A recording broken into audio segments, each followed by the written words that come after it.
The $2.5 million January illusion. On January 2nd, Daniel opens the doors to his new gym.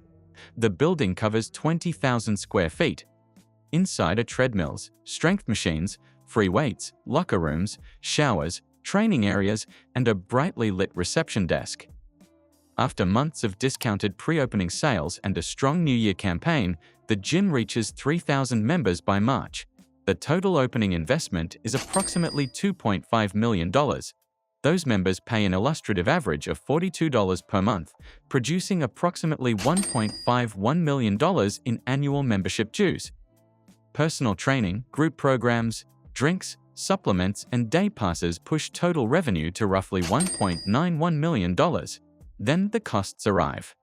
Rent and common area charges, payroll, utilities, cleaning, insurance, marketing, software, repairs, and equipment reserves. What remains is approximately $302,000 of site-level EBITDA, operating cash profit before debt service, taxes, depreciation, amortization, and major capital spending. Daniel financed $1.5 million of the opening cost over 10 years at an illustrative 8% interest rate. Annual debt service is approximately $218,000. Pre-tax cash remaining after debt service, about $84,000. Daniel invested $1 million of his own equity. After operating costs and debt service, the gym may leave only $84,000 of pre-tax cash, before taxes, major equipment replacement, and emergency reserves. That $84,000 is not Daniel's complete economic return. Approximately $102,000 of the first year's loan payments reduce principal and build his equity. The remaining roughly $116,000 represents interest. Our payroll assumption also includes a market rate general manager salary. If Daniel personally performs that role instead, part of the remaining cash compensates him for working inside the business. It is not purely a return on his invested capital. The following numbers are an illustrative model for a 20,000 square foot independent gym. They are not universal industry averages. Actual costs vary significantly by location, staffing, equipment, build-out, pricing, and lease structure. To understand whether Daniel owns a profitable asset or an expensive full-time job, follow the pressures that will determine its next decade. What the gym actually sells. Daniel believes he sells exercise. Financially, he sells shared access. A member pays for the right to use a fixed amount of space and equipment during operating hours. Whether that member visits 20 times in a month or never enters the building, the basic membership payment may be identical. This creates an unusual capacity model. At 2 o'clock in the afternoon, Daniel walks through a nearly empty weight room. The lights are already on. The front desk is already staffed. The rent has already been incurred. Adding another member at that moment costs almost nothing. At 6 o'clock, the same gym changes. Parking fills. Members wait for machines. Locker rooms become crowded. Cleaning staff fall behind. A gym needs more paying members than it could comfortably serve at the same moment. The model works because most customers do not arrive at the same time. Daniel must sell enough memberships to cover the fixed costs without making the busiest hours unpleasant enough to trigger cancellations. The size of that problem becomes visible on the membership dashboard. The first 84 sales do not create growth. Daniel begins the year with 3,000 members. The Health and Fitness Association's 2025 benchmarking study reported average member retention of 66.4% among participating operators. The study covered 175 companies representing more than 17,000 facilities across 27 countries, so it is a useful benchmark, not a prediction for every individual gym. Apply that benchmark to Daniel's membership base. Starting members, 3,000. Estimated annual departures, 1,008. Average replacements required each month, 84. Daniel watches the sales team celebrate its 84th new membership of the month. Financially, the gym has not grown. It has merely replaced the customers who quietly disappeared. The first 84 sales every month do not grow the business. They only replace the members who cancelled. To add one net member, the team needs sale number 85. At an illustrative acquisition cost of $100 per customer, replacing 1,008 departing members costs approximately $100,800 a year. That spending does not expand the membership base. It protects the revenue Daniel already believed he had. This is the churn treadmill. The sales team runs continuously while the member counter remains in the same place. The break-even trap. On the first day of every month, Daniel receives the rent invoice. The landlord is paid whether 3,000 members remain or 2,700. Payroll must cover reception, cleaning, sales, training, maintenance, and a market rate general manager. Utilities keep a large climate-controlled facility operating. Software processes payments and access. Insurance, marketing, repairs, and equipment reserves continue. The HFA benchmarking sample reported a median EBITDA margin of 23.6%, with approximately two-thirds of participating facilities in positive territory. Club types and accounting practices differ, so it is not a perfect comparison, but Daniel's gym is already operating below that sample median. Now calculate the cash break-even point. Using the model's membership dues, additional member spending, and estimated variable costs, Daniel needs approximately 2,845 active members to cover operations and annual debt service. At 3,000 members, his cushion is only about 155 people. Daniel does not have 3,000 members between himself and failure. Under these assumptions, he has roughly 155. A decline of just over 5% could eliminate the remaining cash. And the gym's costs do not decline as quickly as its membership. Now move beyond the opening year and test what happens as the payroll, lease, membership base, and equipment begin to age. 4 long-term stress tests. Stress test 1. Payroll rises. Daniel's annual payroll is approximately $620,000, including a market rate general manager salary.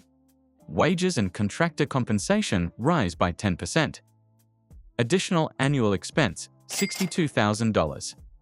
Pre-tax cash after debt falls from approximately $84,000 to about $22,000. The gym remains operationally profitable, but one ordinary repair could consume the owner's entire annual cash return.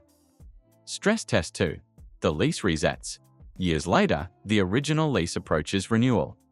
Daniel's annual rent and common area costs are $360,000. The landlord requests a 20% increase. Additional annual occupancy expense, $72,000. Pre-tax cash after debt falls to approximately $12,000. Daniel can change prices, trainers, advertising, and equipment.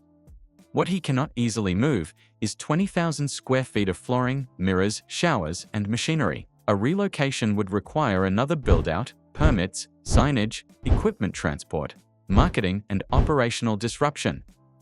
If Daniel signed a personal guarantee, the location problem may follow him even after the gym stops working. Stress test 3. Membership falls 10%.